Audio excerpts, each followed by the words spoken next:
Assalamualaikum warahmatullahi wabarakatuh. Waalaikumsalam warahmatullahi wabarakatuh. Waalaikumsalam warahmatullahi wabarakatuh. Baik, selamat siang yang terhormat Bapak di hari sahabat dan juga Bapak Kali dan juga teman-teman. Jadi pertama-tama marilah kita panjatkan puji dan syukur atas kehadirat Allah Subhanahu wa Ta'ala yang mana telah melimpahkan rahmat serta hidayahnya kepada para masyarakat tempat umat Islam sehingga kita bisa berkumpul pada siang hari. Salam salam tak lupa kita selalu pasal bagi umat kita yang Muhammad Sallallahu Alaihi Wasallam yang telah membawa kita dari zaman kegelapan menuju zaman terang-terang. Baik, langsung saja saya sebagai moderator yang akan memandu kegiatan presentasi pada siang ini. Jadi untuk topik yang akan kami bahas yaitu penyusunan RPP dan silabus. Nah, untuk kegiatan presentasi pada siang ini yaitu yang pertama ada pembukaan, yang kedua ada penyajian materi, yang ketiga yaitu ada isi tanya jawab, dan yang terakhir yaitu ada untuk baik langsung saja marilah untuk marilah kita menuju ke sesi pembukaan. Marilah kita buka presentasi pada siang ini dengan mengatakan tahun dan basmalah. Bismillahirrahmanirrahim. Selanjutnya yaitu sesi penyampaian materi. Nah, untuk pemateri yaitu akan disampaikan oleh rekan saya. Waktu dan tempat kami berikan. Terima kasih moderator. Yang pertama yaitu silabus. Pengertian silabus. Silabus merupakan salah satu produk pengembangan kurikulum berisikan garis-garis besar materi pembelajaran, kegiatan pembelajaran dan rancangan pembelajaran pada suatu kelompok mata pelajaran atau tema tertentu yang mencakup kompetensi inti, kompetensi dasar, materi pokok atau pembelajaran. Indikator pencapaian kompetensi untuk penilaian, alokasi waktu dan sumber-sumber belajar. Prinsip pengembangan silabus meliputi ilmiah, yaitu bahwa keseluruhan materi dan kegiatan yang menjadi muatan dalam silabus harus benar dan dapat dipertanggungjawabkan. Relevan artinya cangkupan, kedalaman, tingkat kesukaran, dan urutan penyajian materi dalam silabus sesuai dengan tingkat perkembangan fisik, intelektual, sosial, emosional, dan spiritual peserta didik. Sistematis, bahwa komponen-komponen silabus saling berhubungan secara fungsional dalam mencapai kompetensi. Konsisten artinya ada hubungan yang konsisten, ajak atau taat asas antara kompetensi dasar, indikator, materi pokok atau pembelajaran, pengalaman belajar, sumber belajar, dan sistem penilaian. Memadai artinya cakupan indikator, materi pokok atau pembelajaran, pengalaman belajar, sumber belajar, dan sistem penilaian cukup untuk menunjang pencapaian kompetensi dasar. Aktual dan kontekstual, bahwa cakupan indikator, materi pokok, pengalaman belajar, sumber belajar, dan sistem penilaian memperhatikan perkembangan ilmu teknologi dan seni mutakhir dalam kehidupan nyata dan peristiwa yang terjadi. Fleksibel, bahwa keseluruhan komponen silabus dapat mengakomodasi keragaman peserta didik, pendidik, serta dinamika perubahan yang terjadi di sekolah, kampus, dan tuntutan masyarakat. Yang terakhir menyeluruh, artinya komponen silabus mencakup keseluruhan ranah kompetensi yaitu kognitif, afektif, dan psikomotorik.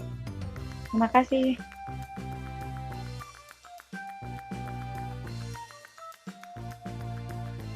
Baiklah, selanjutnya ada langkah penyusunan silabus. Dalam menyusun silabus itu ada beberapa tahap. Yang pertama, memetakan kompetensi inti dan juga kompetensi dasar. Nah, selanjutnya yang kedua, itu kita merumuskan indikator pencapaian kompetensi atau IPK. Yang ketiga, mengidentifikasi materi pokok pembelajaran. Yang keempat, mempendidikan penyajian urutan materi pembelajaran. Yang kelima, mengembangkan kegiatan pembelajaran. Yang keenam, menetapkan jenis penilaian. Yang ketujuh, menentukan alokasi waktu. Dan yang kedelapan, menentukan sumber belajar. Selanjutnya ada indikator dalam penyusunan silabus.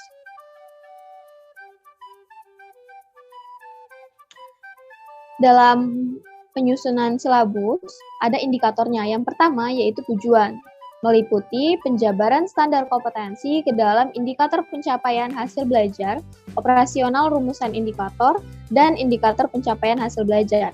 Untuk indikator yang kedua yaitu sarana dan alat bantu pembelajaran, meliputi pembelajaran didukung oleh sarana yang digunakan dan alat bantu pembelajaran. Nah, selanjutnya yang ketiga yaitu metode dan kegiatan pembelajaran, meliputi dua indikator, yaitu proses konstruksi dan kegiatan hasil belajar.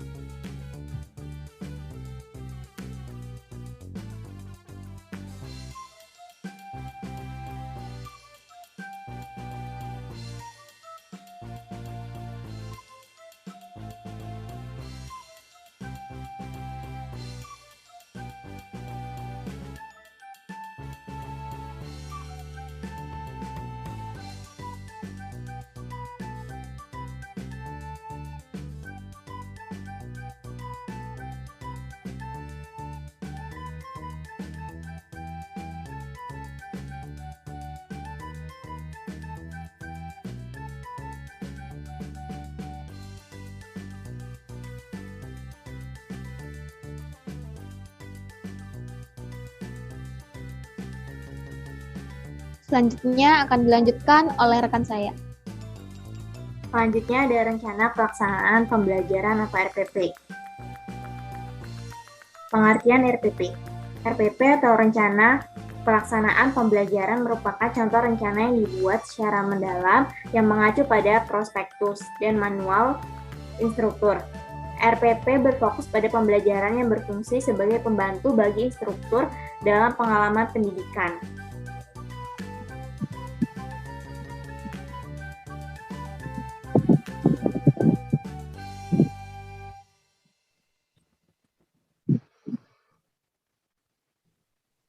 Selanjutnya komponen RPP.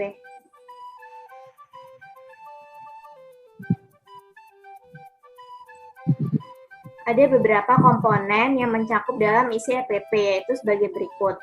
Yang pertama ada identitas sekolah atau madrasah, mata pelajaran, dan kelas atau semester. Yang kedua ada alokasi waktu. Yang ketiga ada kompetensi inti, kompetensi dasar, indikator pencapaian kompetensi. Yang keempat ada materi pembelajaran, lalu ada kegiatan pembelajaran, lalu yang keenam ada penilaian, dan yang terakhir ada media atau alat, bahan, dan sumber belajar.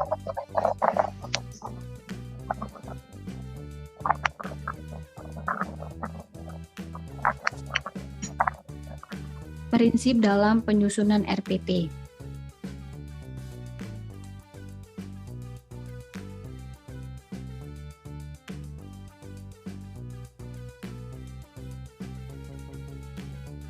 Yang pertama, setiap RPP harus secara utuh memuat kompetensi dasar, sikap spiritual atau KD dari KL1, sosial, pengetahuan, dan keterampilan. Yang kedua, satu RPP dapat dilaksanakan dalam satu kali pertemuan atau lebih. Selanjutnya, memperhatikan perbedaan individu peserta didik. RPP disusun dengan memperhatikan perbedaan kemampuan awal, tingkat intelektual, minat motivasi belajar, bakat, potensi, kemampuan sosial, emosi, gaya belajar, kebutuhan khusus, kecepatan belajar, latar belakang budaya, norma, nilai, dan atau lingkungan peserta didik. Yang selanjutnya, berpusat pada peserta didik. Proses pembelajaran dirancang dengan berpusat pada peserta didik untuk mendorong motivasi, minat, kreativitas, inisiatif, inspiratif, kemandirian, dan semangat belajar. Menggunakan pendekatan saintifik, meliputi pengamatan, menanya, mengumpulkan informasi, menalar atau mengasosiasi, dan berkomunikasi. Selanjutnya, berbasis konteks. Proses pembelajaran yang menjadikan lingkungan sekitar sebagai sumber belajar.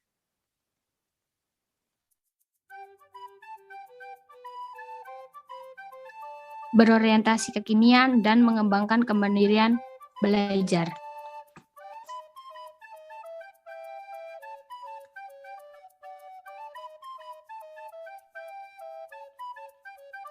Selanjutnya akan dilanjutkan oleh rekan saya.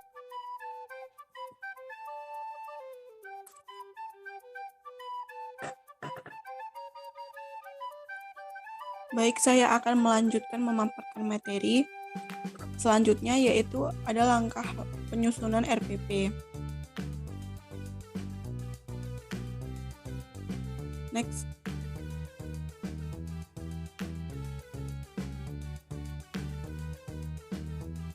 Dalam menyusun RPP, langkah-langkahnya yaitu yang pertama mengkaji silabus, kedua mengkaji buku guru, yang ketiga mengkaji buku siswa, selanjutnya mengembangkan kegiatan pembelajaran, penjabaran jenis penilaian, menentukan alokasi waktu, dan yang terakhir yaitu menentukan sumber belajar. Selanjutnya, dalam komponen dan sistematika RPP, di dalam Permendikbud nomor 103 tahun 2015, komponen-komponen RPP secara operasional diwujudkan dalam bentuk format sebagai berikut. Dengan judul Rencana Pelaksanaan Pembelajaran atau RPP, bawahnya yaitu sekolah, mata pelajaran, kelas atau semester, alokasi waktu.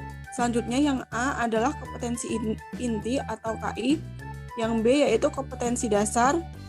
Dalam kompetensi dasar itu memuat yang pertama KD pada KI 1, KD pada KI 2, KD pada KI 3, dan yang terakhir adalah KD pada KI 4. C adalah indikator pencapaian kompetensi. Yang pertama indikator KD pada KI 1, yang kedua indikator KD pada KI 2, yang ketiga adalah indikator KD pada KI 3, dan yang terakhir adalah indikator KD pada KI 4. Kemudian D adalah materi pembelajaran. Materi pembelajaran dapat berasal dari buku teks pelajaran dan buku panduan guru, sumber belajar lain berupa muatan lokal, materi kekinian, konteks pembelajaran dari lingkungan sekitar yang dikelompokkan menjadi materi untuk pembelajaran reguler, pengayaan, dan remedial. Kemudian E adalah kegiatan pembelajaran. Yang pertama itu berisi pertemuan pertama, misalnya berapa JP. Yang kedua adalah ada kegiatan pada pertemuan pertama ini memuat kegiatan pendahuluan, kegiatan inti. Di dalam kegiatan inti ini berisi mengamati, menanya, mengumpulkan informasi atau mencoba, menalar atau mengasosiasi, serta mengomunikasikan. Selanjutnya yaitu kegiatan penutup. F adalah penilaian, pembelajaran remedial, dan pengayaan. Yang pertama adalah teknik penilaian, yang kedua instrumen penilaian. Yang ketiga adalah pembelajaran remedial dan pengayaan. Pembelajaran remedial dilakukan setelah kegiatan penilaian. Kemudian yang terakhir adalah media atau alat bahan dan sumber belajar. Yang pertama itu media atau alat, yang kedua bahan, yang ketiga sumber belajar. Baik, selanjutnya saya akan menyampaikan kesimpulan pada presentasi kali ini. Kesimpulan yang dapat ditarik dari penyusunan makalah ini adalah yang pertama, silabus adalah rencana ilustrasi dalam kelompok mata pelajaran atau topik tertentu yang menggabungkan kemampuan pusat, kemampuan dasar, mata pelajaran atau materi pembelajaran, tanda pencapaian keterampilan untuk penilaian, evaluasi, distribusi waktu, dan aset pembelajaran.